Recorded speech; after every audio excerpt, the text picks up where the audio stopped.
힘이 되시는 우리 하나님 앞에 감사를 드립니다.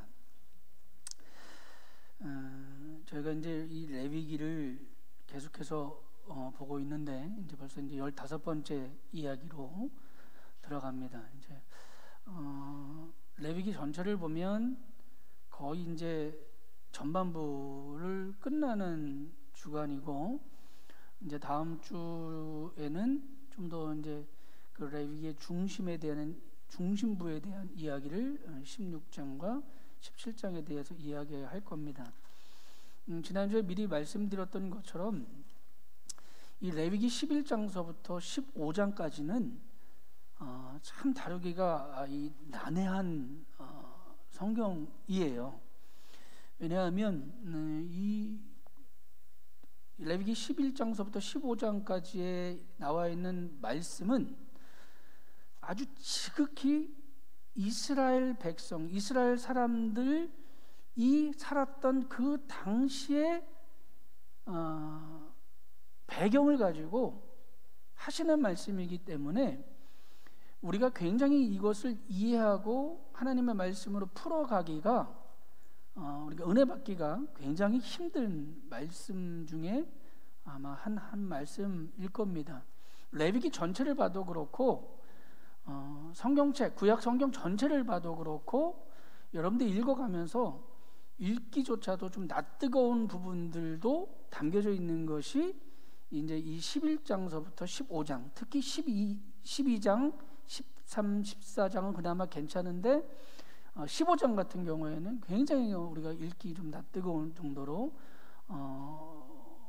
이야기가 이어져 가는 것을 볼 수 있어요. 그러나 우리가 하나님의 말씀으로 읽는 것이기 때문에 믿으시죠?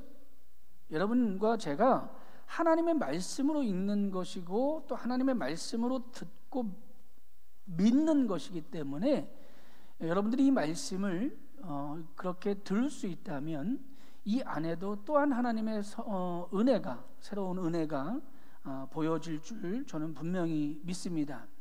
오늘은 12장서부터 15장까지의 방대한 내용을 길면 한 30분 좀 넘게 한 35분에서 40분 그 안쪽으로 말씀을 좀 살펴보아야 되기 때문에 어찌 보면 수박 겉핥기식으로 이렇게 막 훑고 지나갈 수도 있어요.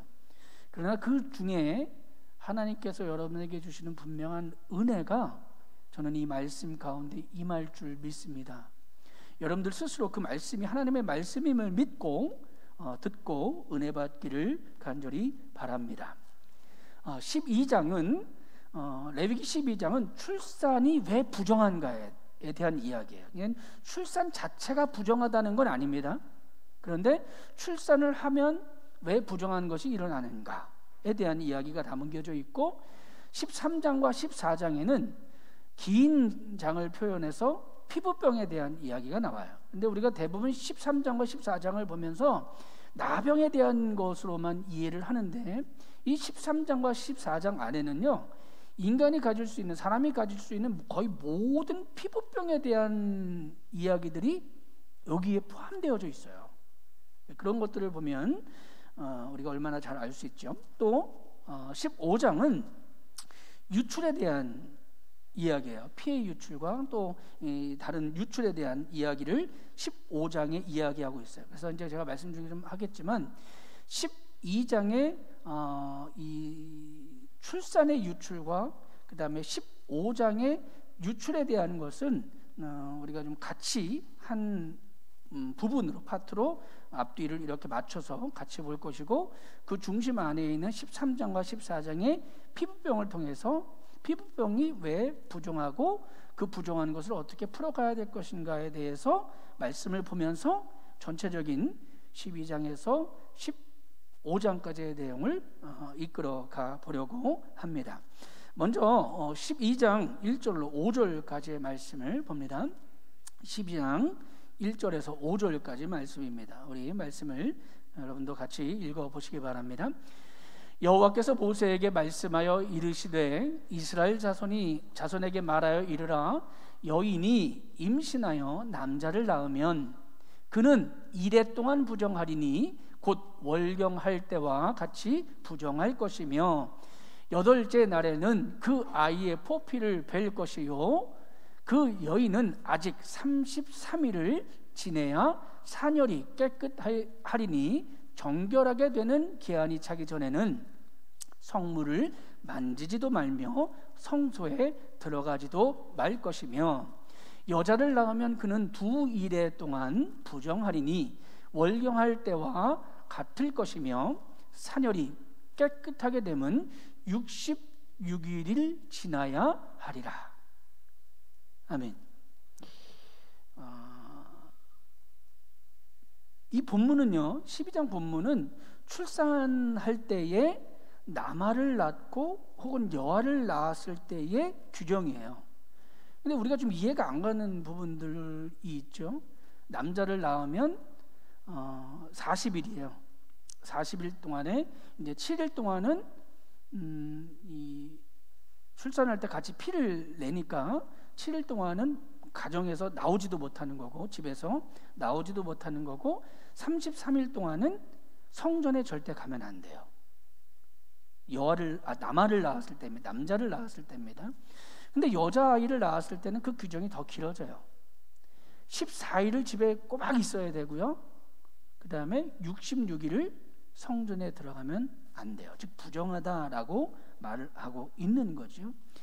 누가복음 2장을 보면요, 예수님의 탄생 시에 어머니 마리아가 이 규례를 그대로 지켜요. 그리고 8일째 예수 그리스도를 할례를 행하고 정결의식이 다 끝난 40이 끝난 다음에 성소에 가서 비둘기로 속죄의 예물을 드려요. 예수님 때에도 이 규정과 규례는 그대로 지켜졌다라고 하는 것을 알 수 있어요. 여기서 우리가 여담이지만 잠깐 볼 수 있는 건 예수님 마리아가 무엇을 가지고 속죄 예물을 드린다고요? 비둘기로. 그러니까 예수님의 가정이 그렇게 잘 사는 가정은 아니었다라는 것을 우리가 레위기를 쭉 보았으면 여러분이 본 걸 기억하면 알 수 있죠. 소도 아니고 염소도 아니고 양도 아닌 비둘기 새끼를 드렸다는 것은 그만큼 예수님의 가정도 그렇게 좋은 형편은 아니었다라는 것을 알 수 있습니다. 이런 것들을 볼 때에 많은 사람들이 그러면 왜 남자아이와 여자아이를 낳았을 때 12장을 놓고 보는 겁니다.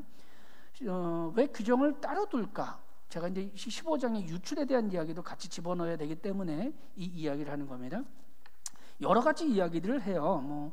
다 기억하실 필요는 없지만 먼저는 여자가 남자보다 열등하기 때문에 그렇다라는 거예요. 이건 제 얘기가 아닙니다. 오해하시지 마세요.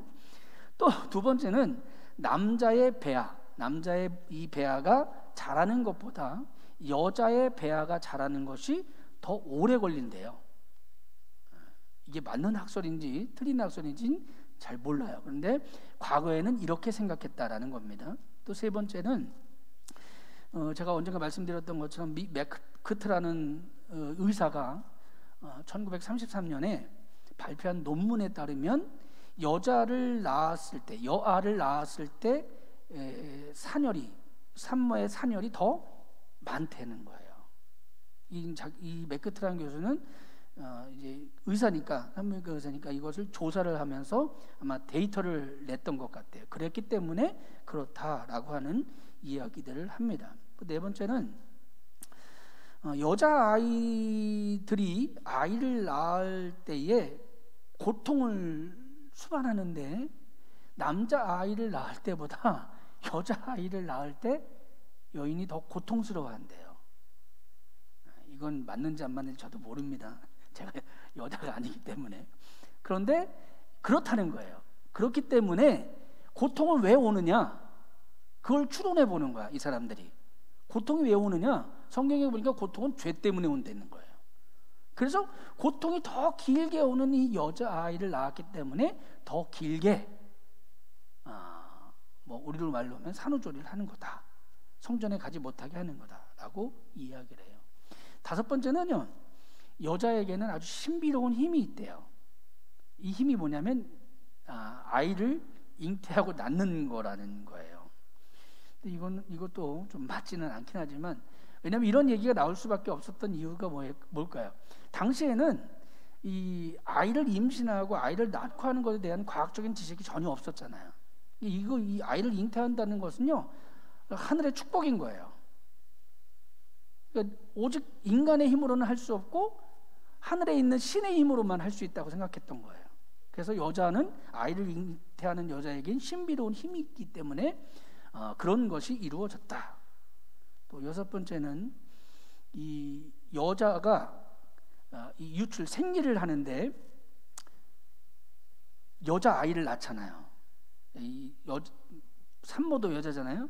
여인이 아이를 낳는데 그것도 여자 아이를 낳았어. 그럼 이 여자 아이도 당연히 나중에 뭐를 할까요? 결혼을 해서 아이를 낳겠죠. 그러니까 중첩이 된다라고 생각하는 거야. 그러니까 두 배를 성전에 못 간다라고 생각을 하는 거예요. 좀 여러분 지금 듣기에는 조금 말도 안 되는 것 같지만 이런 얘기들이 있어요. 여러분 잘 듣고 한번 생각을 해보시라는 얘기예요. 일곱 번째는 여자가 사탄의 유혹에 더 약하다라고 이해를 했던 부분도 있었던 것 같아요. 또 여덟 번째는 고대 근동의 이방 풍속 중에 이런 풍속이 있었대요. 여아를 낳는 것을 굉장히 어떤 걸로 풀이하냐면 다산의 증거로 얘기해요. 아까도 얘기했지만 여인이 아이를 낳는 것은 아이를 낳는 거잖아요, 그죠? 이 새로운 이 생명을 낳는 거잖아요. 근데 또 다른 그 나온 여아인도 어떤 능력을 갖고 있다는 거예요? 아이를 낳을 수 있는 능력을 갖고 있다는 거예요. 이게 뭐냐면 다산의식이거든요. 그래서 이방의 이런 다산의식을, 이방 종교의 이런 다산의식을 배격하기 위해서 여인들을 보호하는 거다라고 하는 의견들이 있어요. 뭐 이외에도 또 있긴 한데 뭐 그런 것들은 좀 자체하기로 하고 중요한 것이 아니니까 이런 것들이 있다라는 것을 여러분 좀 알고 계시면 좋을 것 같아요. 그런데 중요한 건 뭐냐면요, 저는 이 이야기를 15장의 이야기하고 같이 좀 이끌어 가려고 합니다. 15장의 이야기는 유출에 대한 이야기예요. 유출은 피를 쏟고 또 남자와 여자가 관계를 하고 이런 것이 15장에 나오는 이야기예요. 근데 이것이 왜 부정한가라는 것을 우리가 보아야 된다라는. 근데 저는 이거를 제가 풀어가기에는 인간적인 지식으로 풀어가기에는 올바른 것이 없다라고 저는 믿어서 성경을 좀 되돌아보려고 합니다. 호세아서 4장을 한번 볼게요. 호세아서 4장은요 이렇게 말합니다. 4장 11절로 14절까지 말씀입니다. 음행과 묵은 포도주와 새 포도주가 마음을 빼앗느니라. 내 백성이 나무에게 묻고 그 막대기는 그들에게 고하나니 이는 그들이 음란한 마음에서 미혹되어 하나님을 버리고 음행하였습니다. 멈추세요. 12절. 여기서 이 나무에게 묻다라고 하는 것은 나무로 만든 신상을 말하는 거예요. 바알과 아세라를 말합니다. 바알과 아세라에게 묻고 그 막대기라는 것도 마찬가지로 바알과 아세라를 말하는 거예요. 그 바알과 아세라에게 그들에게 고하니, 그래서 그들에게 고하니 이는 그 음란한 마음에서라고 나오죠. 자, 13절 볼까요? 이어서 봅니다. 그들이 산 꼭대기에서 제사를 지내며 작은 산 위에서 분향하며 참나무와 버드나무와 상수리나무 아래서 자니. 14절 계속 이는 그 나무 그늘이 좋았습니다. 이러므로 너희 딸들은 음행하며 너희 며느리들은 간음을 행하는도다. 너희 딸들이 음행하며 너희 며느리들이 간음하여도 내가 벌하지 아니하리니 이는 남자들도 창기와 함께 나가며 음부와 함께 희생을 드림이라. 깨닫지 못하는 백성은 망하리라. 이게 무슨 얘기냐면 호세아가 지금 말하고 있는 얘기 무슨 얘기냐면요, 이스라엘이 이제 멸망으로 다가가는 순간이거든요. 그 멸망으로 다가가는 순간에 무엇을 자꾸 하냐면 가나안 토속 신앙이었던 바알과 아세라에게로 자꾸 가는 거예요. 그 나무 신상을 모셔놓고 바알과 아세라라는 나무 신상을 보내놓고 그 나무 막대기에다가 절을 하고 신당을 줘놓고 그 신당에서 절하는 거예요. 근데 거기서 끝나는 것이 아니라 이 바알과 아세라의 성전에서 하는 이 우리로 말하면 예배, 성전에서 제사가 뭐냐면요, 거기서 혼음을 하는 거예요. 남자 제사장과 여자 제사장들이 거기서 혼음을 해요. 혼음을 함으로 말미암아 이 바알이라고 하는 신이 축복을 내린다는 거예요. 그러니까 자연스럽게 이런 행동들을 하는 거야. 근데 하나님은 절대 이런 것을 용납하지 아니하시는 분이 하나님이시거든요. 이 호세아서는요, 토속신앙과 부딪혀 싸우는 아주 극렬한 전쟁터를, 영적인 전쟁터를 보여주는 게 바로 이 호세아서예요. 그냥 나무가 뭐 막대기와 그들에게 기도하고 절하고 이런 얘기를 하는 게 아니라 토속신앙인이 바알과 아세라와 하나님을 신앙을 믿는 이 성전의 싸움이 계속해서 아주 극렬하게 일어나는 것이 이 호세아서의 이야기입니다. 그런데 그 중심이 뭐냐? 바로 15장에 나와 있는 유출에 대한 이야기예요. 내가 그렇게 너희를 애굽에서 이끌어내면서 그렇게 계속해서 너희에게 하지 말라고 미리 이미 가나안 땅에 들어가기 전에 그 백성들이 어떻게 살고 있는지, 그 백성이 어떤 행위를 하고 있는지, 그 성전에서 어떤 일들이 일어나기 알기도 전에 내가 미리 너희에게 이와 같은 것을 경고하고 금했는데 너희는 그것을 듣지 아니하고 그대로 살아가고 있구나. 내가 누누이 경고하지 않았니? 내가 누누이 너희에게 하지 말라라고 말하지 않았니? 했던 일들이 호세아서에 보니까 그대로 일어나고 있다라는 거예요. 여러분, 엘리의 두 아들이 왜 하나님 앞에 버림을 받았습니까? 엘리의 두 아들이요, 여러 가지 죄가 있었지만 그 엘리의 두 아들이 성소 안에서 성소 예배를 돕는 여인들을 취했어요. 어디에 나타나는 얘기예요? 호사에서에 나타나는 이야기가 엘리의 두 아들이 홈노와 비느하스가 그대로 그 죄를 져요. 그래서 하나님이 그들을 죽이시잖아요. 또 우리아의 이야기를 봐도 여러분 여기 우리가 힌트를 얻을 수 있어요. 우리아가 전쟁 중에 있는데 다윗이 그를 불러들이잖아요.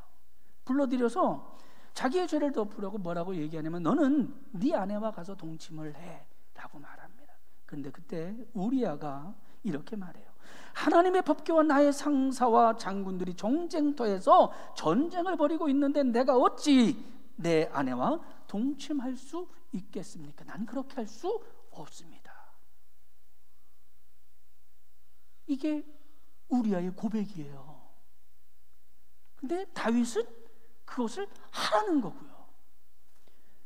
여러분 혹시 알고 계셨습니까?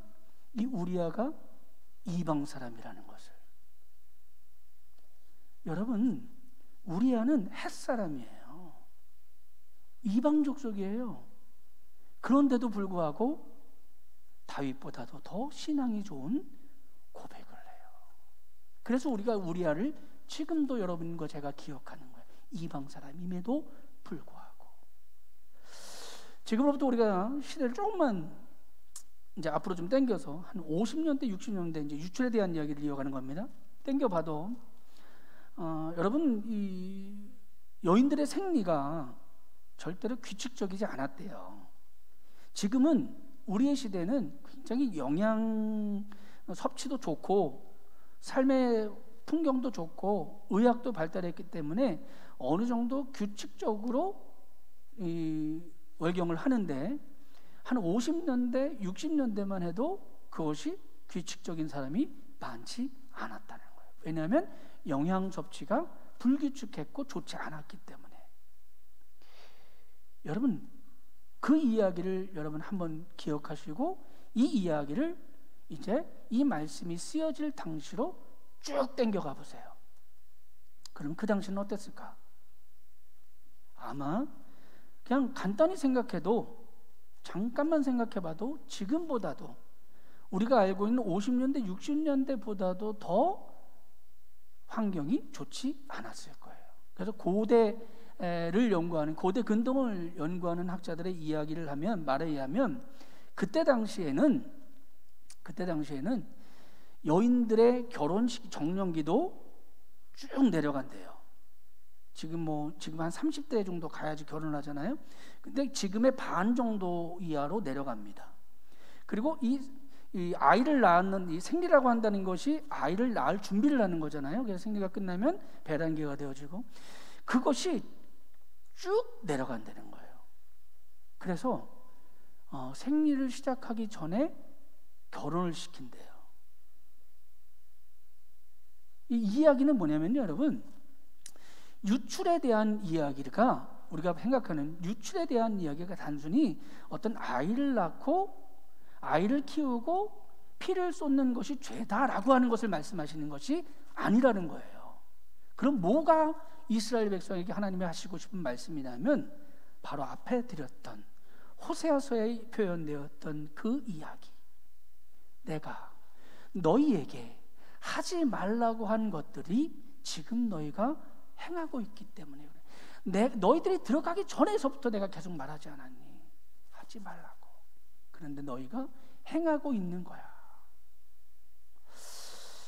사랑하는 성도 여러분, 하나님께서 여러분에게 어느 순간에는 이해하지 못할 것들을 말씀하는 경우가 있어요. 하나님, 이 말씀을 도대체 내가 이해할 수가 없네요. 이건 하나님 우리 시대에 전혀 어울리지 않는 말씀이에요. 근데 그 말씀을 여러분 자꾸 말씀에서 찾아가다 보면 하나님의 뜻은 바로 여기에 계셨구나라고 하는 것을 느껴볼 수 있다라는 거예요. 그래서 여러분 말씀을 계속해서 읽으라는 거예요. 그러면 어느 순간에 그 말씀이 이어져 가는 것을 깨달을 줄 믿습니다. 자, 13장과 14장의 이야기로 오늘 좀 넘어갈, 이 중심입니다. 오늘 얘기의 말씀의 중심입니다.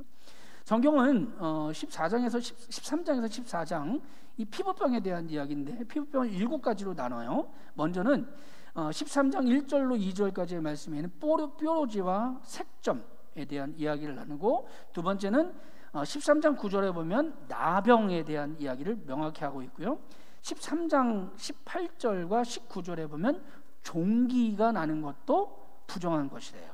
그리고 13장 24절에 보면 우리가 생각지도 않았던 불에 데인 것, 화상이잖아요. 화상을 입은 것도, 화상을 입었을 때 흰점이 나거나 우먹하게 들어가는 것조차도 부정한 것이라는 거예요. 그리고 다섯 번째로 이 머리나 수염의 오미, 그러니까 단순히 그냥 머리가 휘어지는 것이 아니라 이 머리카락에 오미 나는 것조차도 부정한 것이다라고 이야기하고, 13장 38절에서 39절에 흰색 점, 하얀색 반점이 일어나는 것도 여러분 부정한 것이라고 말합니다. 마지막으로 좀 죄송하긴 얘기지만 대머리가 되는 것도 이 부정한 것에 하나가 들어간다는 거예요. 근데 물론 대머리 자체가 부정한 것이 아니라, 저도 머리가 많이 빠지는데 머리가 빠져서 여기에 붉거나 희끄무리한 것들이 발생할 때를 말하는 거예요. 무조건 머리가 없는 것이 부정한 것이 아니라, 그래서 그런 것들을 다 조사해 봐야 된다. 근데 여러분, 우리가 이 피부병에 대한 이야기를 할 때, 자, 이제 오늘 좀 더 집중해 보세요. 피부병에 대한 이야기를 할 때 우리가 좀 중심에서 봐야 될 건 뭐냐면, 여러분, 이때 제사장들이 갖는 특징이에요. 여러분들이 13장서부터 14장까지를 쭉 다시 한번 집에 가서라도 한번 읽어보세요. 그러면 제사장들이 어떤 역할을 하냐면요, 진찰하고 진찰한대요. 즉 여기서 진찰이라고 하는 것은 그것이 부정한 것인지 부정하지 않은 것인지를 판별해 주는 거예요.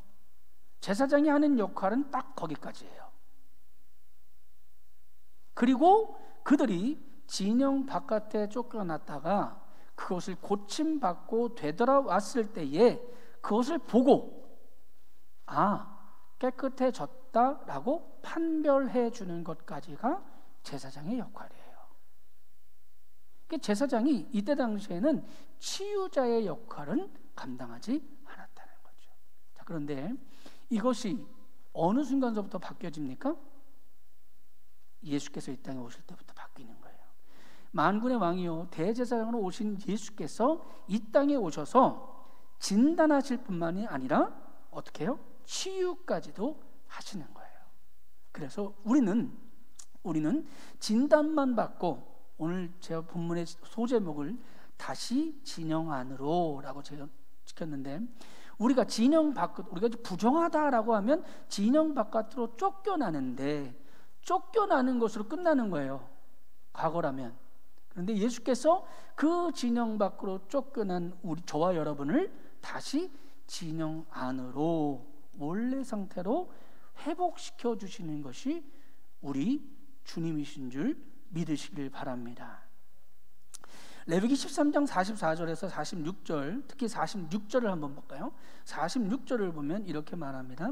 병이 있는 날 동안은 그 늘 부정할 것이라. 그가 부정한즉 혼자 살되 진영 밖에서 살리라. 이게 구약의 법이었어요. 또 여러분, 이것이 민수기 5장을 보면 이렇게 말합니다. 민수기 5장 4절만 먼저 보겠습니다. 4절만 봅니다.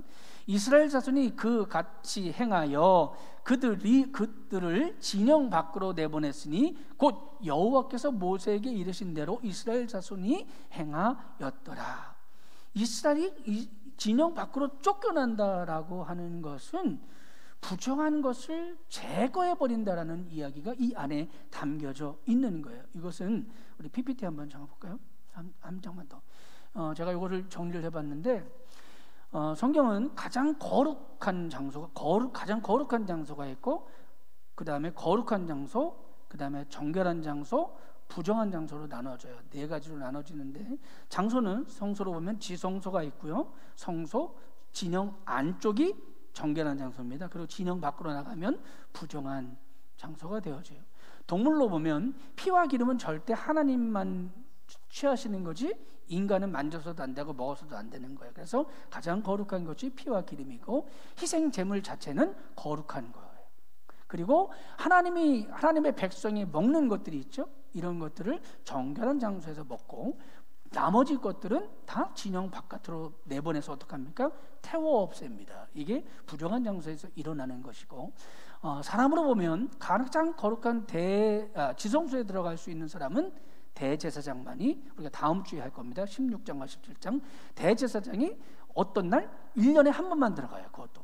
그렇기 때문에 이 대제사장이 가장 거룩하고, 거룩한 장소 중에 또 하나는, 사람들 중에 하나는 제사장들이 이제 성소 안까지 들어가죠. 그리고 하나님의 백성이 예배를 드리기 위해서, 제사를 드리기 위해서 정결한 장소까지 들어갑니다. 그리고 이들이 부정하다, 오늘 12장, 13장, 14장, 15장을 걸쳐서 부정한 사람들은 진영 바깥으로 내어 쫓기는 거예요. 이거는 제가 여기 기록하진 않았지만 창세기에도 마찬가지예요. 가장 선악과와 생명나무는 동산 중앙에, 거긴 누구도 들어가서도 안 되고 먹어서도 안 되는, 그렇고 그 다음에 에덴 동산에서 하나님과 같이 거니시던 장소가 있어요. 가장 거룩한 그 다음에 거룩한 장소고, 정결한 장소는 에덴 동산 전체를 말합니다. 그리고 에덴 동산 바깥으로 가면 부정한 것이 되는 거예요. 이게 계속해서 이어져 가는 거거든요. 그러므로 여러분, 진영 바깥으로 내어 쫓겼다라고 하는 것은요, 뭘 의미합니까? 죽으라는 거예요.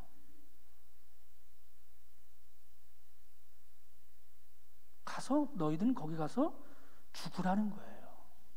이스라엘의 보호를, 이스라엘 군대의 보호를 더 이상 받을 수 없다라고 하는 거예요. 자, 여기서 끝나면 우리는 하나님 앞에 구원받을 수 없잖아요. 그런데 여기서 말씀이 끝나지 않습니다. 민수기 12장을 보면, 민수기 12장입니다. 좀 뒤로 조금 많이 넘기셔야 됩니다. 민수기 12장 14절과 15절입니다. 민수기 12장 14절과 15절입니다. 제가 읽겠습니다. 여호와께서 모세에게 이르시되 그의 아버지가 그의 얼굴에 침을 뱉었을지라도 그가 이래 동안 부끄러워하지 아니하겠느냐. 그런즉 그를 진영 밖에 이래 동안 가두고 그 후에 들어오게 할지니라 하시니라. 이에 미리암이 진영 밖에 이래 동안 갇혀 있고 백성은 그를 다시 들어오게 하기까지 행진하지 아니하였다가. 여러분, 어떤 기회를 주냐면 이제 이 죄를 진 부정하다고 한 이 미리암이 죄를 졌잖아요. 죄를 진 이 미리암을 이래 동안의 진영 바깥으로 내쫓아요. 문둥병이 걸리게 해서. 근데 여기서 끝나는 것이 아니에요. 과거 같으면 여기서 끝났을 수도 있는데 그 미리암을 어느 동안 기다리려면 7일 동안 기다려줘요. 그리고 하나님의 진영이 그대로 머물러요. 떠나지 아니하는 거죠. 우리 사랑하는 성도 여러분, 하나님의 사랑은요, 우리가 이해하지 못하는 부분들이 너무도 많아요. 어디를 보면 왜 하나님이 이렇게 잔인하실까? 왜 하나님이 이렇게 그냥 칼로 무베듯이 쫙 나눠서 떨궈버릴 것은 떨궈버리고 가져갈 것만 가져가려고 하시는 것일까? 그런데 어느 순간 다시 우리가 하나님의 말씀을 보면 하나님은 그 떨어져 나간 자들을 여전히 기다리고 계시다라는 거예요.